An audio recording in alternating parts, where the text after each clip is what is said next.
برفی یهویی.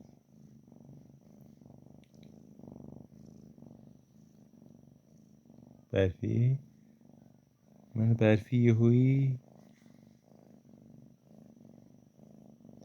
برفی دلش واسه من تنگ شده. خیلی وقت بغل من نیومده بود. مگه نه؟ میدونی چرا؟ یه بار اومد غذامو خورد فرار کرد. منم خیلی گشنم بود.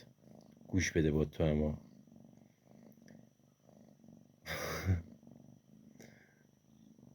واقعا عصبی شدم. بگم غذا بهش داده بودم. غذای خودمو گفتم بخورم، بعد گفتم حالا بذار یه نیم ساعت دیگه. گذاشتم پنجره، نیم ساعت دیگه ظرف کردم. چیه خوشگلم چیه؟ بوس نه نمیتونم بوس کنم.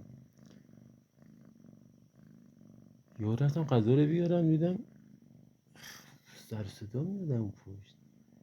یواش دیدم نگم، دیدم ای دهن سرویس، برفی تمام گوشتا رو خورده، برنج خالیه رو گذاشته.